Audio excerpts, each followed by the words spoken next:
I mean, still gonna wait a few minutes if anyone wants to come in. It says I'm dropping a lot of frames. Can y'all still hear me fine?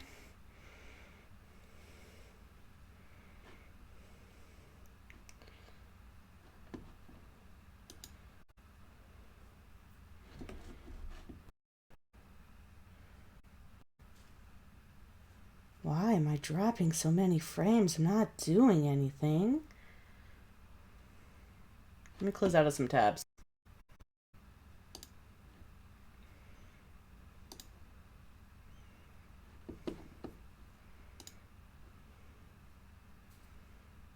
If y'all can still hear me fine, it's fine.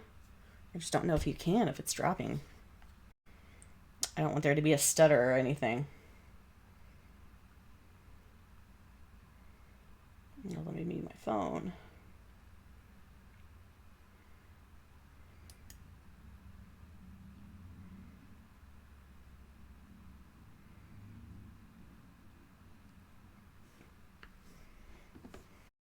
Okay, now it says I'm good.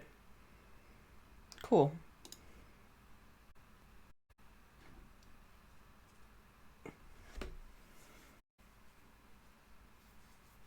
Oh, okay.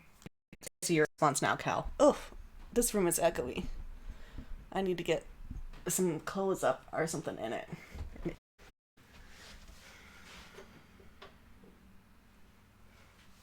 Echo room. The stream keeps starting and stopping.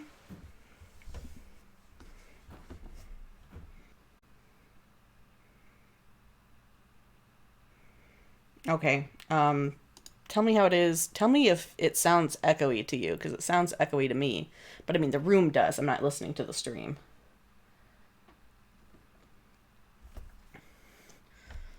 Because if need be, I'll just open the doors and hopefully that will help.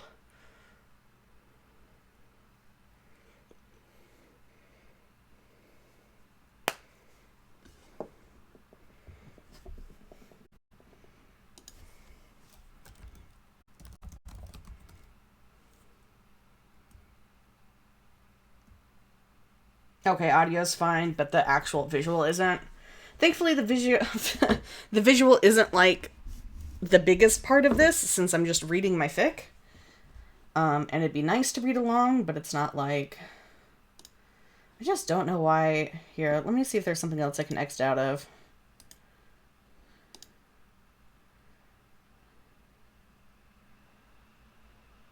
Exit out of Steam. I think I need like everything else running.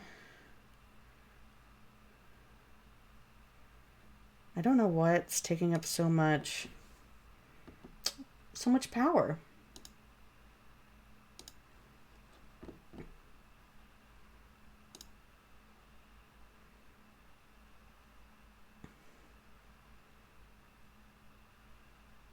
Okay, well, if you can hear me fine, then that's what counts. Oh shoot, I forgot to send the link to Bucky. Let me grab that again.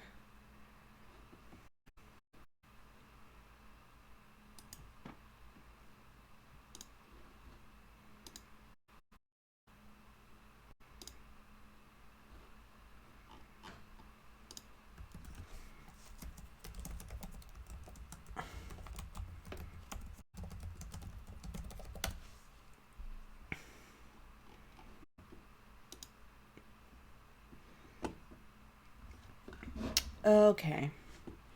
Sorry, I know this mouse probably sounds terrible. Maybe I'll just use my trackpad.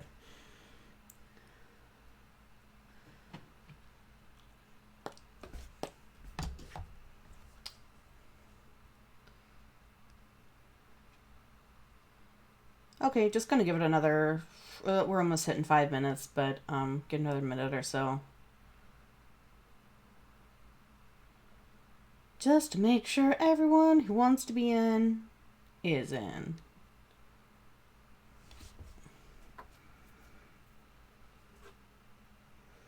Because this is partially me waiting for my hair to dry so I can buzz most of it off. And there will go all my beautiful, beautiful bleached hair and back to my brown underneath. No longer will I look like Dirk.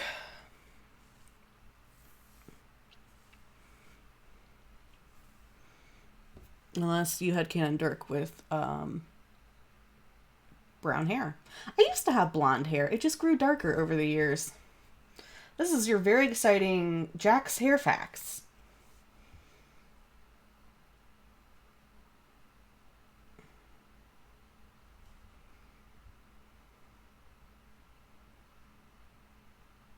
Cool. Okay. Um, well, does anyone need a summary of what happened previously? Or are we all set to go? Why is my computer running so slow? You're fine, laptop, I swear.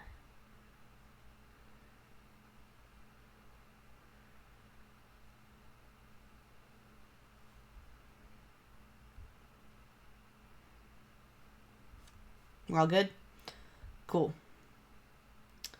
Cool.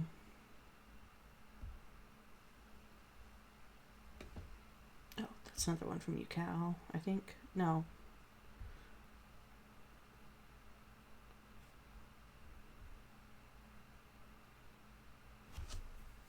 Sorry, now I'm getting Discord messages because I'm popular. See, this is why I put timestamps in, so my fucking YouTube watchers don't have to fucking deal with this.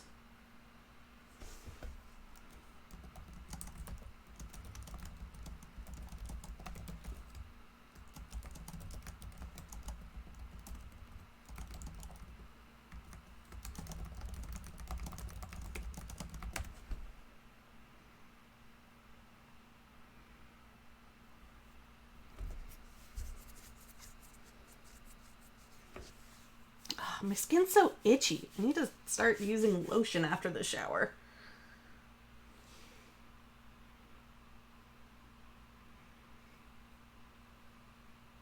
I'm very exciting. I'm such an exciting streamer to follow. But yeah, I'm just chilling out. So I can buzz my fucking hair off because it's getting kind of long.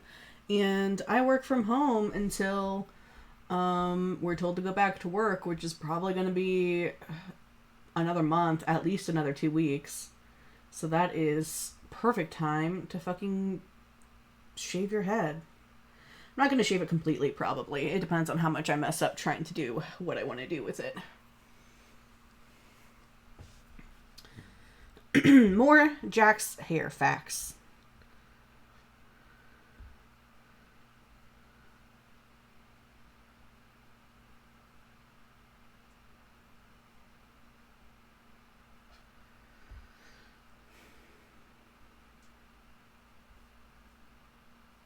Okay, so I'm going to start with a brief summary of what's been going on. We are on chapter 14, which is we're about to start the first part of day 5 of the tournament. There are 7 days in this tournament. The tournament is being held by Dirk, who is the Prince of Skya, for mysterious reasons, seemingly to give the knights a chance to prove themselves, but so far, the knights and the nobles of Skya have been trounced pretty handedly by some mystery and last-minute entrants, most of whom Dirk were not aware of. There are 3 Fae from the Liminal Forests that Dirk has been introduced to. They are in group with Rose. Also, I've been trying to make it clear throughout this fic, and I'll try to make it clear later on in the fic too without outright saying it, because it just hasn't come up naturally as a thing to say. But I don't think it's a spoiler, because I've been trying to hint at it, especially that last chapter, pretty hard. But Rose is dating Jade, Feferi, and Kanaya. Like, they're all dating each other. It's one big poly family. And yeah, and so Dave and Karkat are the only knights still in the running for anything. Karkat just won a bout against Prince Kurlos, who has so far kind of like beat the shit out of anyone who he was up against. but Karkat managed to defeat him at great physical cost to himself. In the last chapter, he got visited late at night by two of the Fae who came to heal the third Fae, Jade, and also Karkat. Karkat is suspicious, but accepted their offer of healing. And it was not a fun experience for him. And I think this is when I had to add the tag, I think I added the tag mild body horror because of this. Just because it was kind of intense.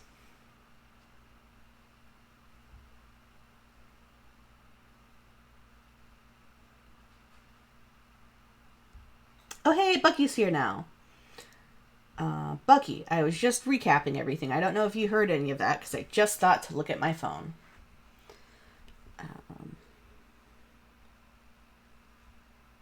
But yeah, so we are on to Chapter 14, Tournament Day 5, Part 1. Summary. Karkat is healed?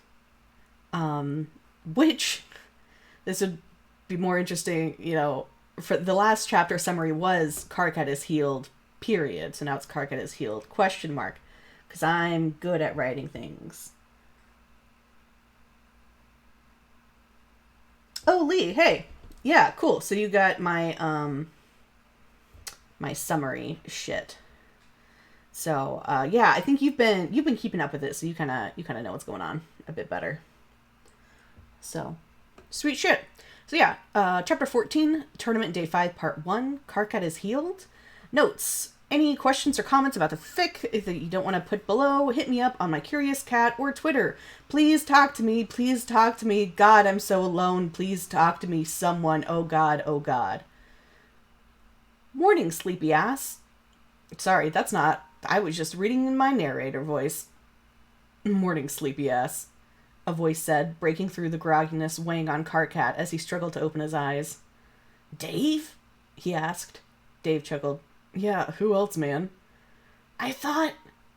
Karkat looked around to the tent and frowned. Wasn't someone else supposed to be here? Harley got up about an hour ago, and that assistant is checking in on Prince Kurlos and the masked chick. She'll be back in a few. That must be who was missing. What time is it? You still have a couple hours before armed semifinals start. Plenty of time to get you up and fed and see how you feel. Dave kept his tone neutral, but concern crept in as he asked, How do you feel? You look better. It did not sound like a good thing. Karkat sat up and stretched, twisting to each side to test. I feel better, he said, surprised. My back is still a bit sore, but... He pressed tentatively on his chest and sides. It hurt, but not more than pressing on an old bruise would hurt. He remembered purple bruises fading to yellow, but he couldn't place the source. He shrugged. The miracles of modern medicine, I guess. Dave still didn't look particularly happy. I guess. Let's get you some food. He helped Karkat off the couch and into fresh clothes. Karkat could move well enough, but he was still a little wobbly, as though he had to get reused to having limbs, and struggled getting his tight undershirt over his head. But by the time he got to lacing up his boots, most of his coordination was back. Still, he leaned on the arm Dave offered as they made their way out of the tent and into a crowd of knights. By the way, that was your first hint at trans Karkat. Blink and you'll miss it. Karkat looked at Dave, then back to the knights, who were now all simultaneously asking him how he was doing, and wishing him a good morning, and berating him, and so many other things, all overlapping one another. Yeah, trans Karkat real. It's just one of those things that it's hard to put in without being like, Hi, I'm Karkat, and I'm trans. But, yeah, tight undershirt, because, like, he wouldn't be wearing a full-on binder, because he has to, like, do physical things. So yeah, trans Karkat. Dave is also trans, and I leave, like, no hints in here whatsoever because I don't know how to do it because he's not the perspective character.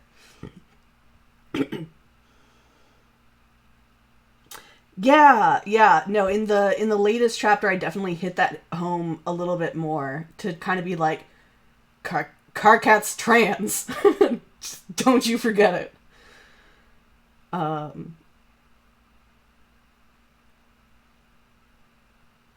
So yeah.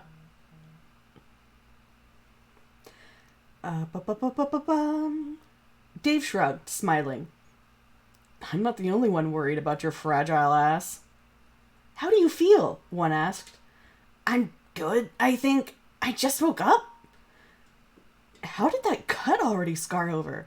Asked another, pulling at the collar of his shirt to get a better look at what was once a scrape on his collarbone. I'm not a physician. You'd have to ask her. What was my John D voice? Fucking, I'm sorry, John D. You have a canon voice because you're a real person. Are you competing today? John D asked. The other knights were quiet for a moment, then quickly started arguing with each other over whether he should or not. Karkat raised his hands in front of himself defensively and looked desperately at Dave. Where's the captain? She didn't want to influence your decision this morning, so she's leaving you be.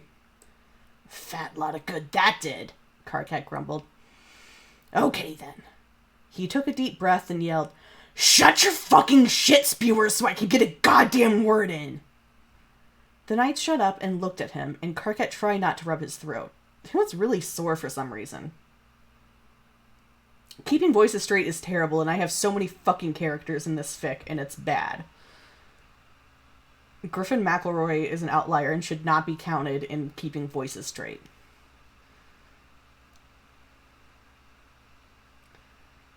I just woke up like 2 fucking minutes ago, so if you shits for brains can give me like a fucking hour to get my bearings, maybe I can actually have some space to breathe and decide what I'm going to do instead of trying to think while you flock of nagging hens use up my oxygen with your blathering. Several of the knights ducked their heads. Sorry, Karkat, they all murmured. You heard Sleeping Beauty. Now, go make yourselves busy while I get some food in him, and maybe he can answer you properly when he's not so hangry. This is him hangry? I didn't notice the difference, someone snickered.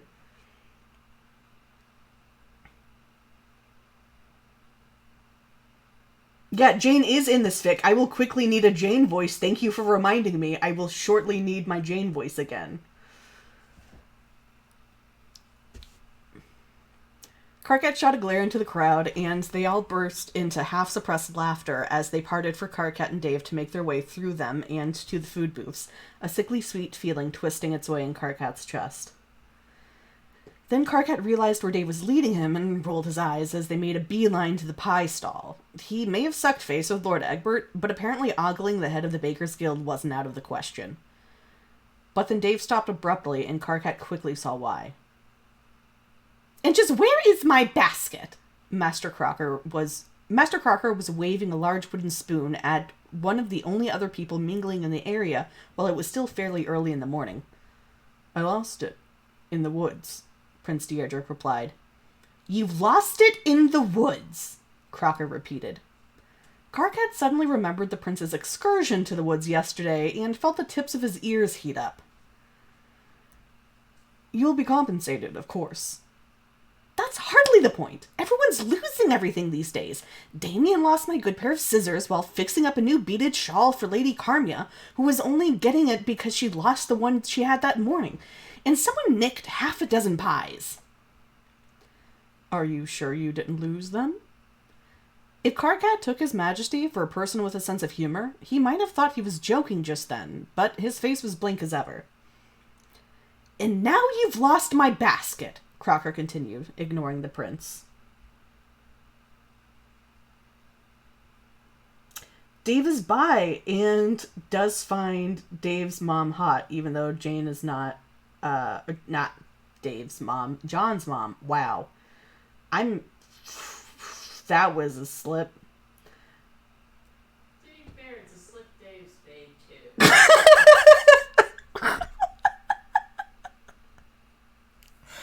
Yeah, even though Jane is not John's mom in this fic. Yeah, fucking Oedipus time.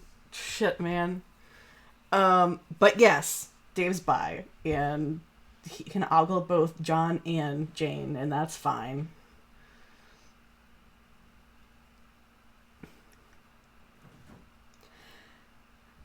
I really did lose it, Master Crocker, through my own fault. The other instances are being looked into. Carket's ears perked up at that, and even Dave seemed to stiffen beneath him. But I believe I'm preventing other customers from approaching. Excuse me. He bowed his head to the guild leader, then headed for the pair of knights. Sir Strider, Cervantes, you seem to be doing better. If Dave was stiff before, he was a statue now. I am, Majesty. Lee, you're absolutely correct. I am, Majesty, Carket answered warily. And will I see you in the semifinals this afternoon? Yes, Majesty. Dave twisted his head to him so quickly, Carcat thought his neck might snap. Carcat! Good. I will be looking forward to it. Until then, Cervantes? Sir Strider. He nodded to them both and continued on past them. Dave did not relax as he left, not until the pair kept on and stood in front of the baker's booth and breathed in the scent of fresh fruit pies. Eat up, dears, Master Crocker said. Big day ahead. Carcat and Dave dutifully did as they were told, Dave now quiet for another reason as he blushed whenever Crocker looked his way. Carcat downed his first pie in 3 bites and grabbed greedily for the second he was offered. Hungry today, are we? Crocker chuckled. Carcat nodded and accepted a 3rd pie, this one minced meat.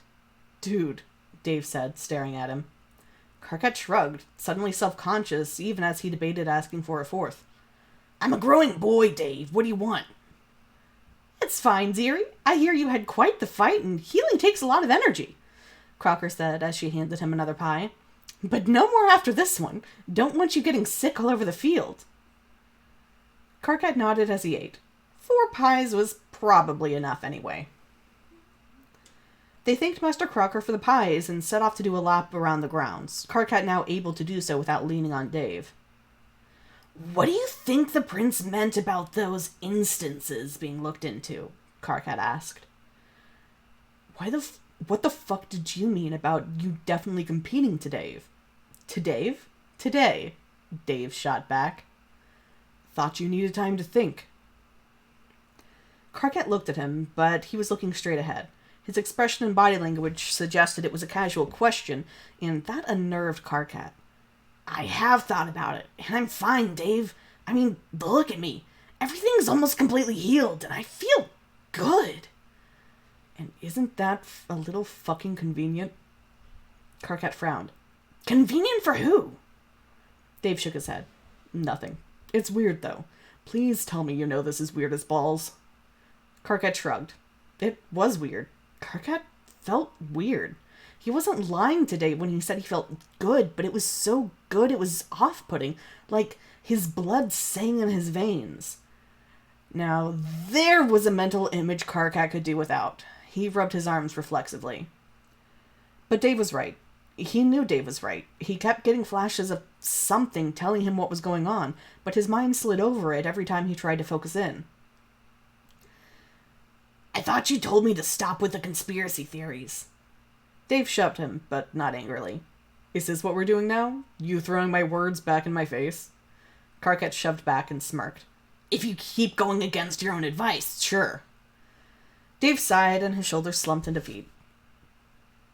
Fine. Have it your way. But stay on your toes, Cat. This is personal now. Carcat wanted to retort that it was personal before, when Dave seemed to be the obvious target of whatever the prince was up to, but in a rare moment of reading the mood, he bit his tongue.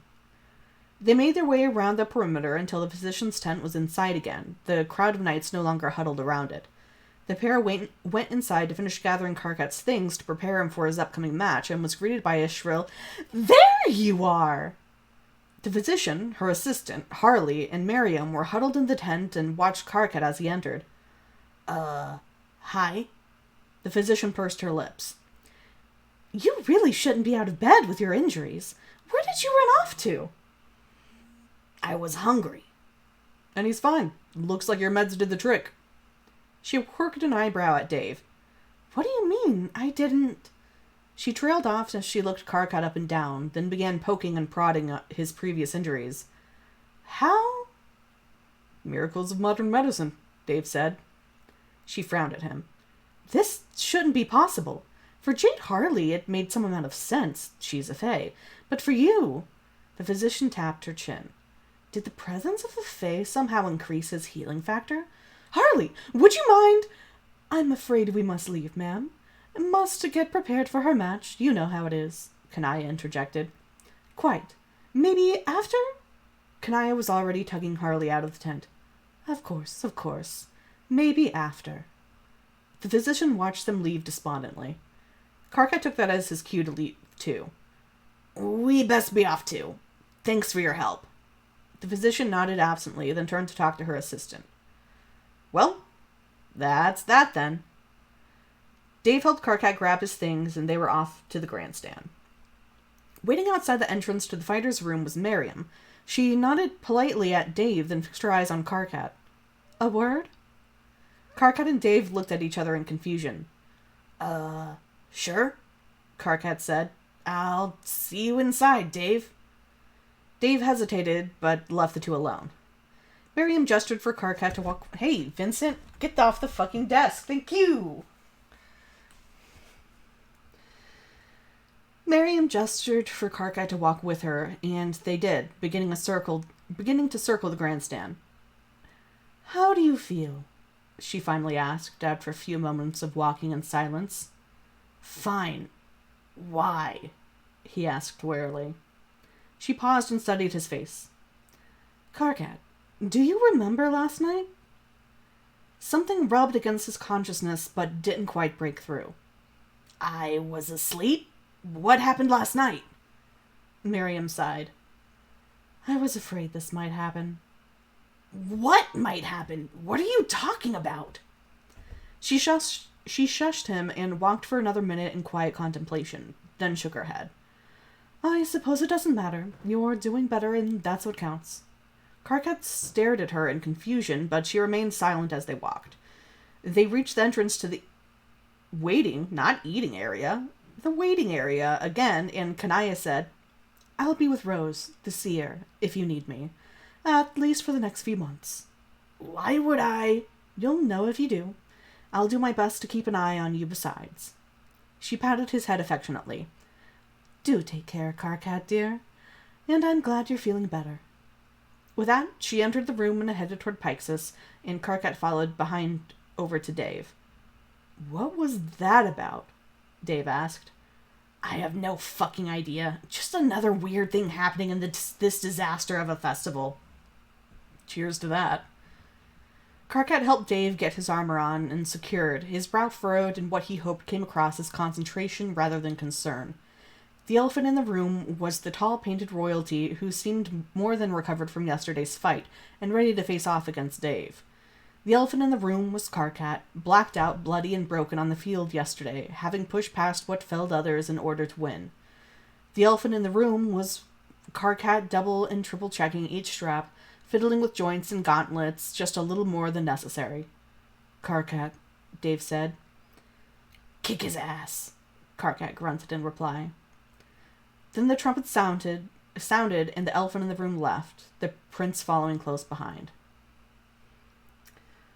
Then a note. These last few chapters have fucked with my plot so much, but it's helped me solidify ideas I've had brewing in the back of my mind. Thank you all for the kind comments. I hope to continue to provide a good story. Yeah, no, these last couple of chapters, were a surprise. The things that happened were surprising. Karkat blacking out was surprising. Karkat, or Dirk pushing the tournament off an extra day was surprising. Karkat getting healed by the Fae was surprising. Karkat not remembering getting healed by the Fae was surprising. Kanaya not telling Karkat was surprising. Sometimes that's writing.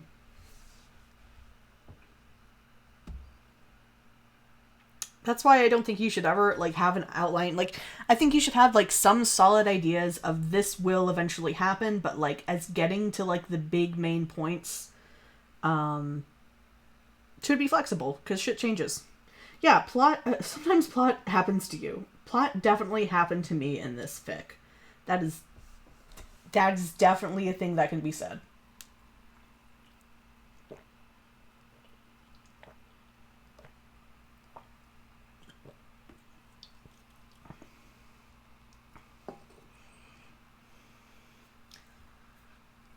Yeah, like, I have a general outline for how things go. Like, for the current arc I'm on, I have an outline for how I want the arc to go. I got some main points I want to hit. But how those points get hit keeps changing. What points get added on or taken off keeps changing, but I still have kind of like a general vibe of what I'm trying to achieve with this arc. And how I'll get to the next arc. But still plenty of room for surprises and changes.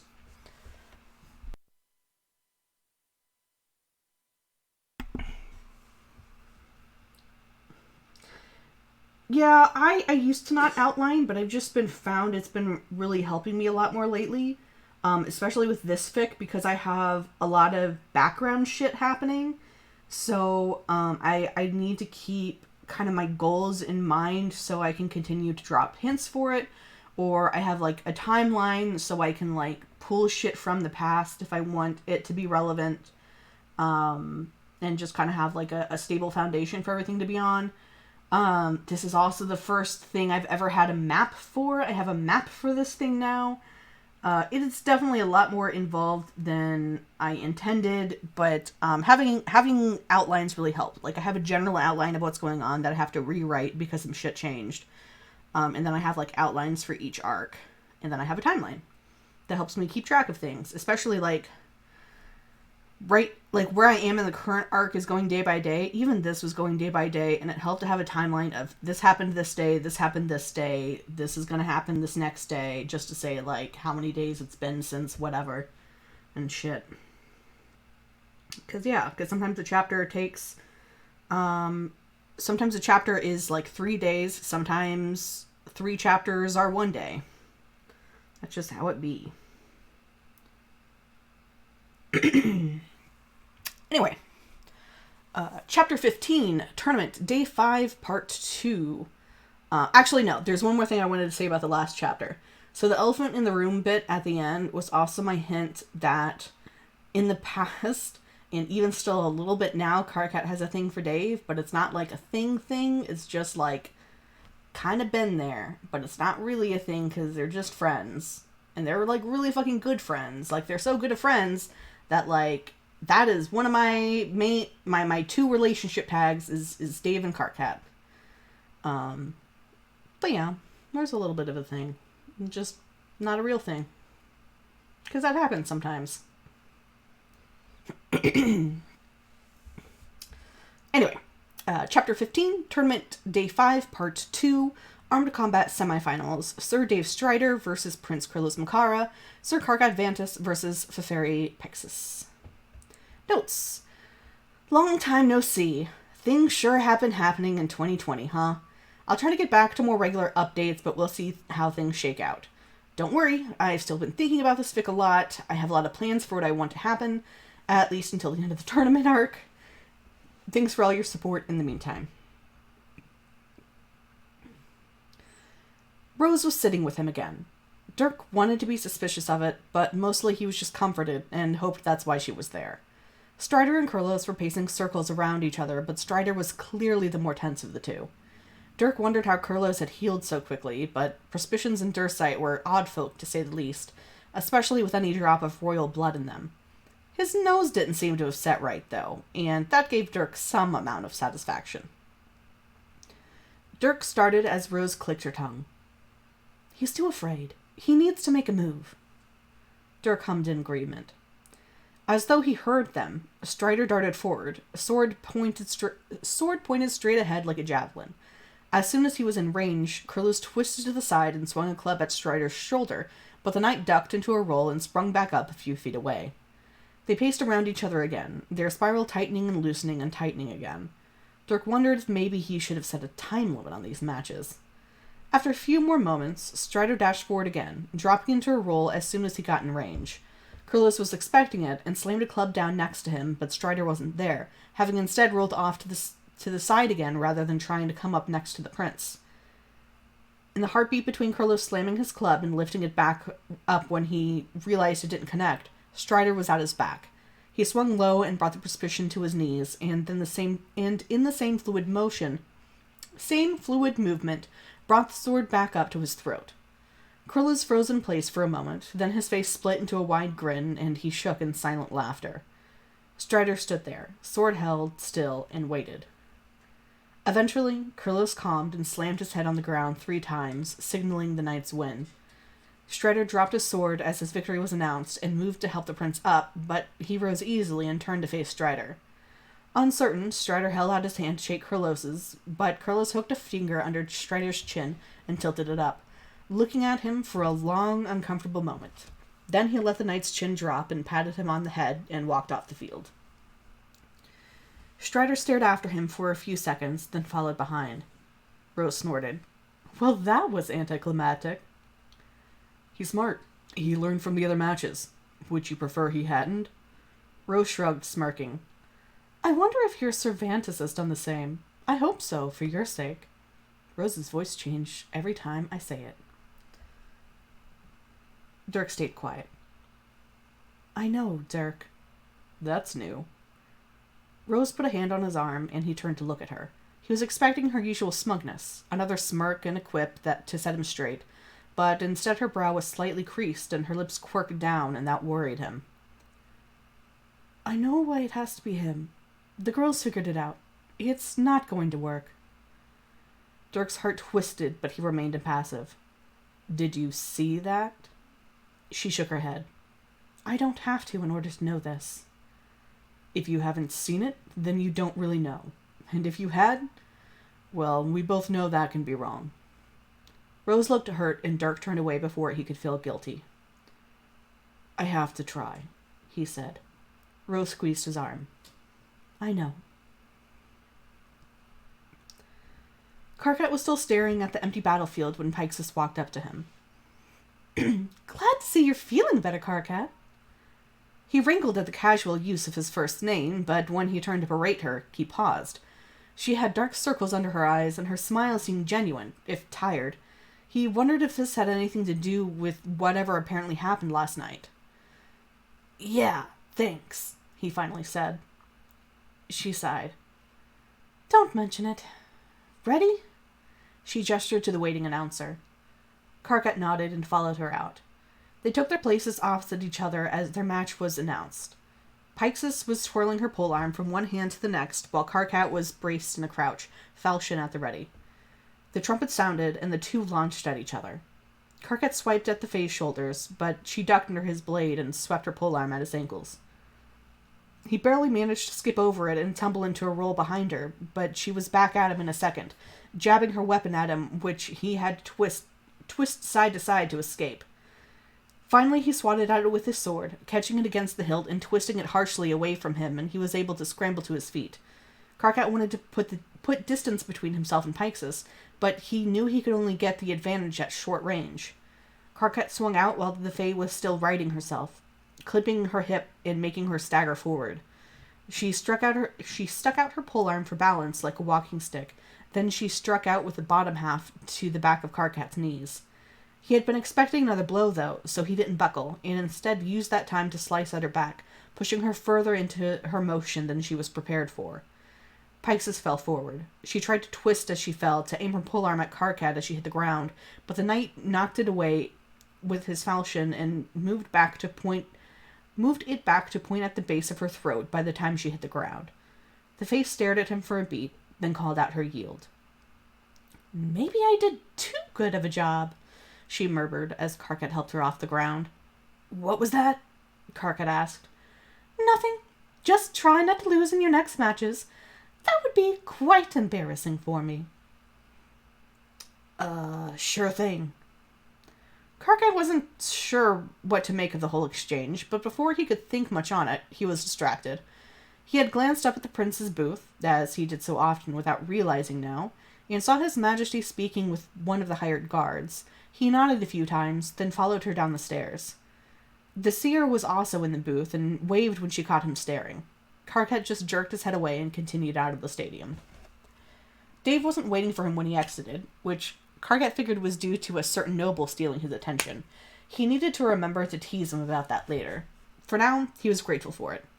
Karkat rounded the grandstand until he was next to the hidden entrance to the prince's booth. He looked around and spotted the seer surrounded by her fae and walking toward the food stalls, and then a glimpse of the prince's telltale reddish-purple cape. Only someone as ostentatious as His Majesty would wear a cape. Flick around the back of the medical tent and out of sight. Perfect. Karkat followed him, but stayed around the corner from where the prince was. He was talking to someone. You know I can't cover for you, Roxy. I'm not asking for you to cover for me, Dirk. It was one of the masked women, Strider. Things are going missing. You think I wouldn't notice? Maybe it wasn't you, but you brought your band of thieves here, and I don't trust them half as much as I trust you. We're not thieves. We're outlaws, she corrected. Because that's better. And for the record, if you don't trust my friends, you don't trust me. Do you trust me, Dirk? There was a pause, and Karkat held his breath, afraid it might alert them to his presence. I do, Prince Diedrich. Dirk said. But it would be nice if you told me what you were doing here first. What you were doing here in the first... Hey, Karkat, Dave called. Karkat's eyes practically bulged out of his sockets as he made a dash for Dave, who must have seen him as he was walking by the tent. What were you doing? Not now. Time to move, Karkat said, grabbing Dave by the arm and tugging him toward the first crowd he could find. Roxy laughed. Well, it's a good thing I didn't tell you shit. You really need to find more secure places to do these kinds of talks. Or let me do my thing so you don't gotta worry about it. Dirk frowned. I think it would be more suspicious if I kept disappearing into nothingness. Rosie smacked him on the arm. It's been over a decade since I was that bad at it. But you never let me live it down. She sighed dramatically. Be that as it may, I am trusting you, Roxy. Don't make me regret it. She rolled her eyes and patted him on the cheek. Never ever, cuz. You just leave this whole missing ship business to me. Dirk snorted. I'm holding you to that. Well, as nice as this reunion was, I'd better head off before my lot gets suspicious too. You keep an eye on Davy for me, you hear? Dirk stiffened. Of course. Roxy smiled gently. And stop being so hard on yourself all the time. You're doing good. Her eyes shone a deep blue as she waved and then was gone. You were stalking the prince, Dave said, voice dripping with exhaustion. Not so loud, Karkat hushed. And I wasn't stalking, I just happened to notice where he was and stood near him without alerting him of my presence. Dave stared at him. Okay, but he was acting really suspicious. He's the prince. He's allowed. He knows the masked people, or at least Strider. Oh? If Dave's voice sounded stiff, Karkat didn't notice. Yeah, he thinks she was stealing, but he trusts her. That's weird, right? Right. No, wait, listen, Karkat. Dave stopped walking and grabbed his friend, forcing him to do the same. How long have we known each other? I don't know, like 10 years, maybe? And in that time, you'd say we become pretty good friends, right? Yeah.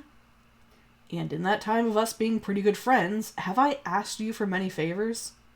Karkat thought about that for a moment. There was the time you wanted me to take the blame for spilling mead on the captain's new tunic, and the time you had me go see if that stable hand was into you, and the time... Okay, point taken, Dave interrupted. But any serious favors?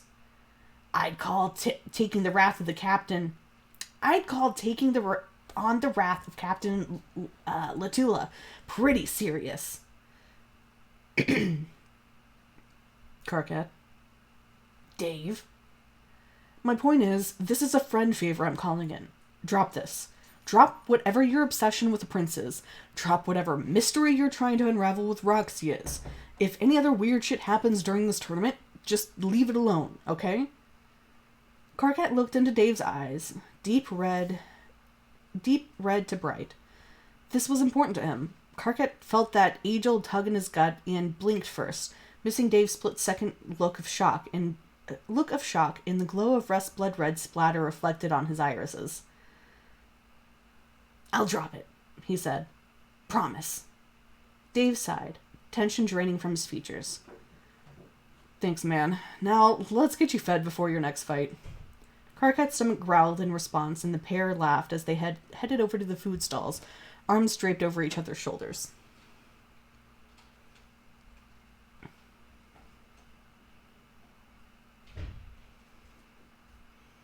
I don't know if I have a whole lot to say about this chapter. It was legit. Karkat stalking Prince. Karkat stalking Dirk is good. Just, we're so far into this fic and they've hardly interacted at all. It's very funny. I think I'll do another chapter and then I think my hair will be dry enough for me to cut it. It's so floofy right now. It gets even floofier if I dry it with a hair dryer, but I do not have one at the moment. That was an aspect moment. Yes, I kind of butchered it when I read it because I was having trouble reading for a second. But yes, that was an aspect moment. Yeah, it's certainly there.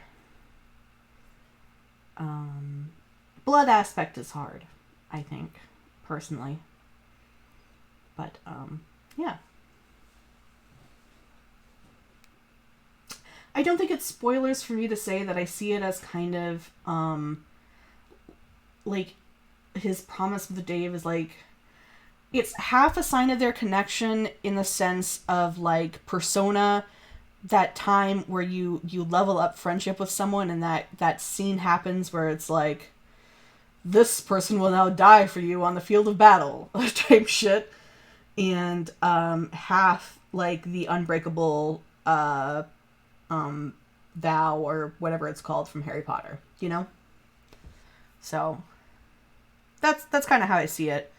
A lot of the blood aspect power is kind of like, it just reminds me of the way I picture it kind of reminds me of the Persona fucking friendship level up shit. So, which is a comparison I thought of just now.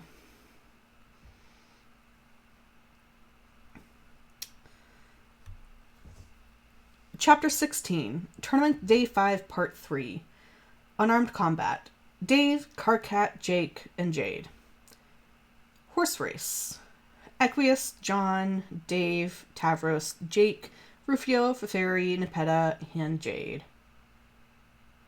And here's me begging for more people to talk to me about this fic. Please talk to me. I'm so alone. I just want someone to talk to me about Dirt Cat, please.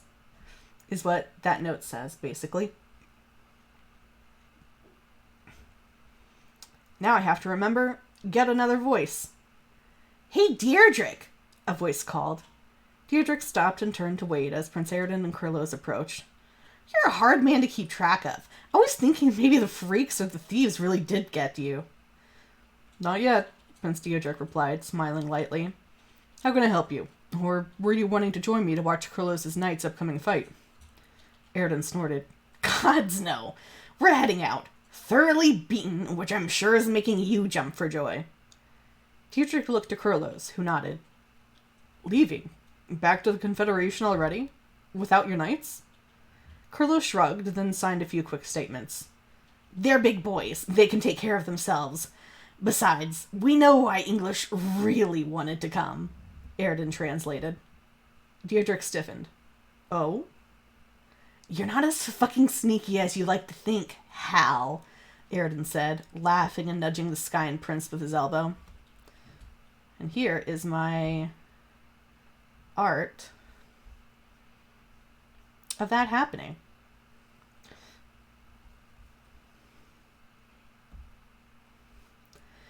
We were well aware of your leisure activities while you were with us. Theodric frowned. And I suppose your leisure activities with my horse lord puts us on equal footing? Oh, thank you. I'm glad you like it. I just want to do a cute little thing. I don't know. I thought of that image before I thought of this section of the chapter. Of Aridin just, like, being a little shit. I like Aridin. I loved writing Aridin. Prince Aridin laughed again. If you want to see it like that, I just think it's fun. Right, Kurlos? I hate my Aridin voice, though. It could be better. Kurlos nodded, smirking. If he wasn't so far up your ass, we'd take him back with us in a second. Guy's a riot. I am pleased to hear he remains loyal under pressure, Theodric said. Kurlos tapped Aridin on the shoulder and signed at him. Aridin sighed. You're right. Time to head out if we want to make it to that inn we like before nightfall. He turned back to Theodric. Thanks for the invite, and fuck you for the ass beating. Any time. And... Aridin hesitated. Watch yourself around the Fae. Seriously. Noted. Thank you, Aridin, and you, Kurlos, for coming. Kurlos waved, then the pair walked off and away. 2 fewer people breathing down Dirk's neck now, at least. Not that he had noticed them doing so, but if they knew about Hal, he didn't trust them not to find out about anything else if they stayed any longer. He would have to keep a closer eye on them next time. But that was next time. Now it was time for Cervantes' match against Roxy, which was more than a little concerning considering Dirk knew exactly what Roxy was capable of years ago, and her performance thus far proved she had gotten better in the interim. If Karkat lost to Roxy, he was still in the armed finals, so at the very least he would be second place in one event. Would that be enough, though? He purposely kept the phrasing of who would qualify for the reward vague, but he couldn't show any obvious favoritism. Dirk repressed a sigh and climbed the stairs to his booth. There was no use worrying. All he could do was hope for the best. Of course Karkat was up against the masked Strider. Of course he was. Their match was going to start any minute. The announcer already poked his head in to make sure they were ready, and Strider had done nothing but smile and wave at him every time she caught him looking at her. Should I commission a self-portrait for you? I'll be able to afford one after I win this thing, she said, laughing. Fuck, caught again. He jerked his head away and to instead stare out into the field. She just laughed louder. Where was that fucking announcer? There was more snickering. Karkat risked a glance back to see that English and Harley had joined in with Roxy as the 3 of them burst into laughter as soon as they saw him looking. At least he can bring people together, apparently. It took another few minutes of doing his best to ignore the other 3 before he and Roxy were finally called out to the field. The masked woman held out her hand to shake, and when Karkat took it, she tugged him close and whispered, "Thanks for keeping quiet," in his ear. He recovered quickly enough to ask, "How do you know I did?" before the announcer instructed them to take their places. Strider just winked at him as she made her way to the far side of the stadium. Karkat huffed and made his way to his position as well. He did not glance up at the prince's booth. The trumpet sounded, and man, would that sound haunt him in his sleep as often as he's heard it by now, and he rushed forward to the still stationary Roxy. She dodged his first punch and caught his second, pushing it aside and leaving him open to her own fist, hitting him square in the jaw. Karkat's head rattled more than it should from that. Guess he wasn't completely healed. He shook it off and swung again, but Strider grabbed his arm and pulled, trying to swing him to the ground. The night was denser than she thought, however, and he yanked his arm back, taking her with him before she thought to let go, and his fist finally connected with her side. Roxy staggered a bit, and Karkat tried to hit her again before she could recover, but he missed, his head still ringing from that first punch. The masked woman used this time to slip behind him and tried to kick his legs out from under him, but she again underestimated him. Karkat managed to hold his ground like the brick shithouse he was, and spun quickly to collide his fist with her cheek. It connected, but the following dizziness stopped him from taking advantage of his upper hand, and Roxy skipped back a few paces, now more wary. They paced around each other for a few moments, Karkat slowly stalking forward, then Roxy lunged, catching him around his neck and finally managing to throw both of them to the ground. With the wind knocked out of him, Karkat didn't have the strength to keep Strider from climbing on top of him, but managed to recover in time to catch her fist. He twisted with his hips, managing to roll over until he was on top of her, quickly bringing up one knee to keep her down and pinning the hand he had to the ground next to her. Roxy got him in the belly with her free fist, but Karkat pushed through the pain and grabbed that wrist before she could hit him again and pinned it as well. Strider struggled for a few moments beneath him, then said, "Usually I make a guy take me out to dinner before they get me like this." Karkat just frowned at her and shoved his knee a little more insistently into her. She made a small strangled sound, grimacing, then said, "Fine, I yield." Karkat climbed off of her and held out his hand to help her up, which she took and then did not let go of immediately. He tried to yank it back, but she just let the motion yank her forward so she could whisper in his ear, "I think I understand why dear Dirk is so interested in you now." Then she pecked him on the cheek and laughed as he shoved her away. Karkat glared after her as she left the stadium, then turned his attention to the prince's booth. Prince Theodric was staring at him, his expression unreadable at that distance, and unflinching under Karkat's own gaze. Karkat looked away, huffing to himself, and walked off the field. Dirk both desperately did and did not want to know what Roxy said to Karkat that made him look at him like that. He forgot how much of a wild card she was, and hoped whatever plans she had at the tournament both continued to distract her from his own again after this, and that it wouldn't interfere with anything. He sighed. Between his cousins, the Fae, and Jake, this tournament had turned a lot more complicated than he intended it to be. Speaking of Jake, he and the woman from the Witch's Grove, Jade, were out on the field, ready for their match to start. As soon as the trumpet sounded, Jade rushed at Jake, who stayed where he was, poised like a coiled spring. When Jade got within a pace of him, Jake lunged, tackling her to the ground.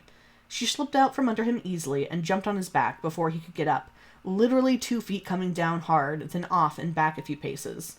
When Jake got up, Dirk could see his grin. The two circled each other for a few moments, eyeing each other up.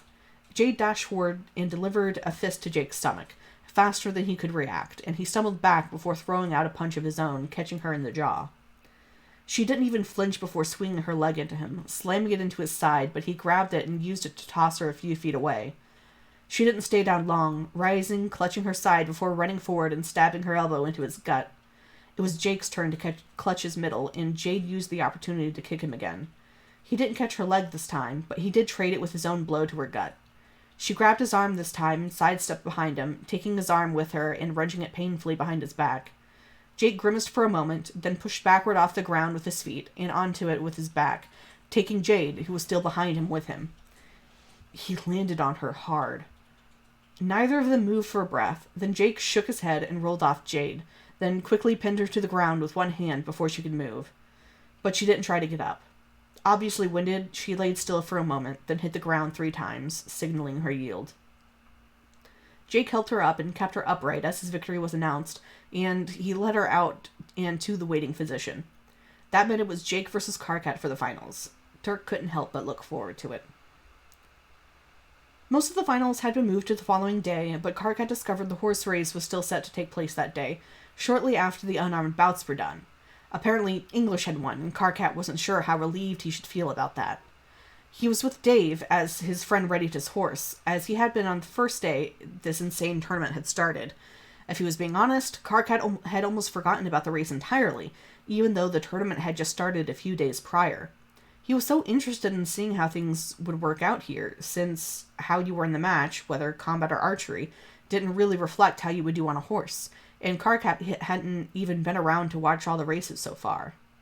He wished Dave good luck, which his friend acknowledged absent-mindedly, maybe focusing on the upcoming race, maybe focusing on a certain noble who just rode past. Who could say?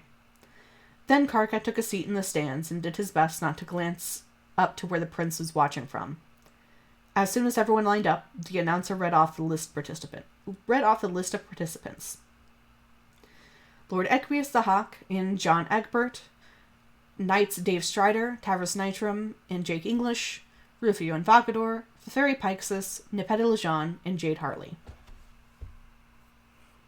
Egbert, English, and Vagador were chatting and laughing with those on either side of them, while Zahak seemed more sweaty than usual, trapped between 2 Fae. He also seemed to be shifting in his seat a bit more than the others. Really must be nervous. Dave was one of the ones talking to Invocador, and they really seemed to be hitting it off. But whatever conversation they were all having was soon cut short by a quick burst of a horn to bring them all to attention. Moments later, the second horde sounded, and off they were. And they were off. Dave and Vakador in English taking the lead.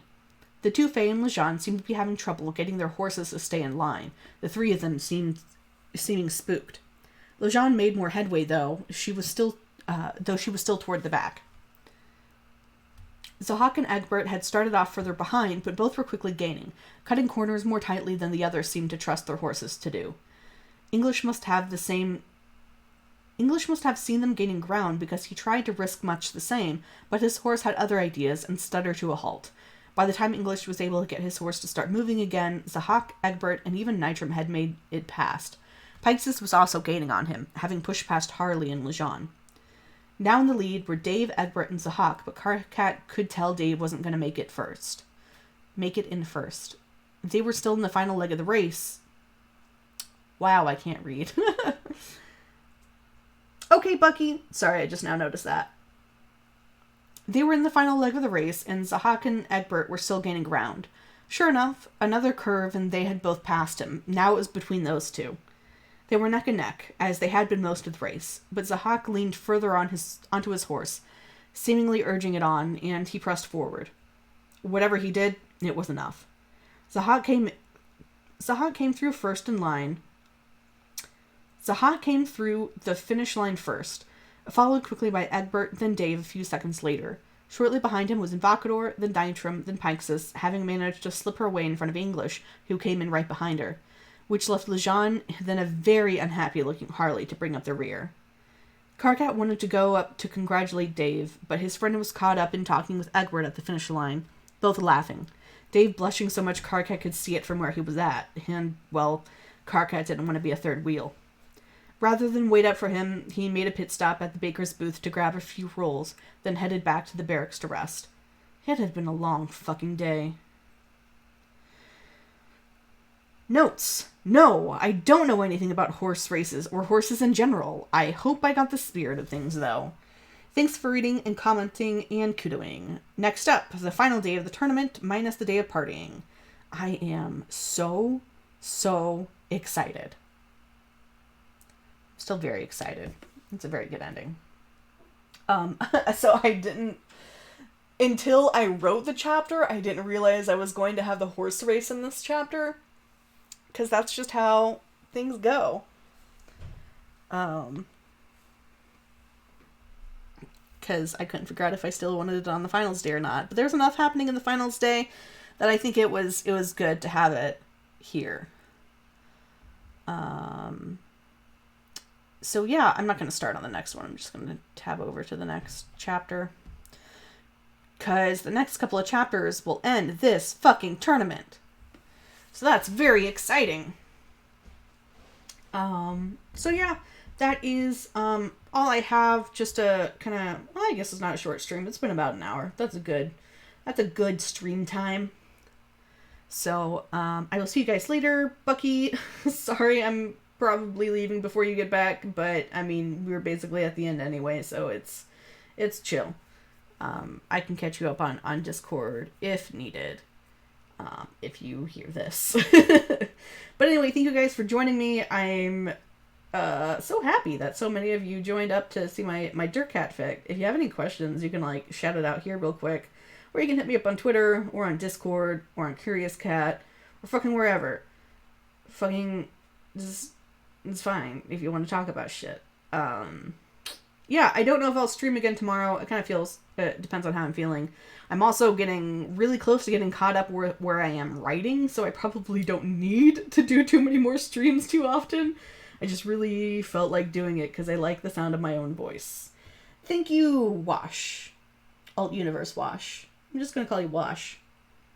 I'm glad you enjoyed listening, because I like reading out loud a lot.